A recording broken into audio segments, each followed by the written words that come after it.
Утре е Божик и за верниците предстои најсвечениот ручек во годината. Како тие го очекуваат и што за нив значи овој ден?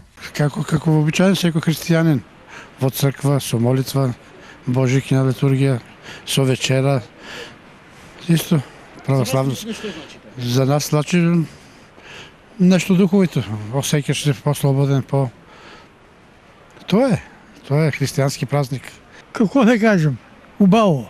Да ви кажам, многу ми е свечен чин и така да од дете си го поштувам и од предците наши дедовци, баби што биле и така до ден денеска си го поштуваме празнико и многу ми е, како да речам, радосен и у фамилија и за секаде. Како вие го прославувате?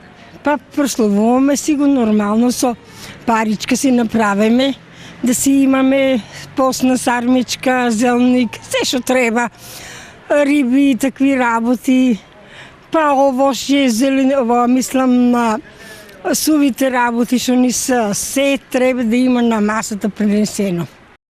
Семејниот ручек и неодменливата порака пред Божик, зад Божик, дома да си има трајна символика.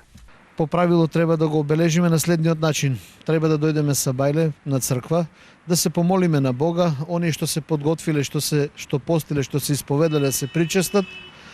Кога ќе завршиме со службата, одиме дома, подготвуваме празничен ручек и заедно во кругот на семејството го прославуваме раѓањето Христово, го прославуваме почетокот на нашето спасение, бидејќи Христос се роди во пештера и легна во јасли заради нас, за нас да не измири и да не приведе кон Бога. Иако постарите домаќини се трудат традицијата да ја продолжат автентично, дали тоа и се допаѓа на младите? Нас не радува фактот што полека младите доваѓаат во црква не традиционално, но со силна, чиста вера, исповедајки се, постејки и причестувајки се. Од година на година, од ден на ден се помасовно доваѓаат младите, барајќи ја вистината, бидејќи гледат дека овој свет е лажовен, дека ова се е минливо, а барајќи ја вистината и во потрага вистината, која може да се најде единствено во црквата, тие доаѓаат и се напојуваат од изворот Христос кој не пресушува. За разлика од бадниковата вечера, Божикниот ручек дозволува мрсење, бидејќи ден пред тоа завршуваат божикните пости.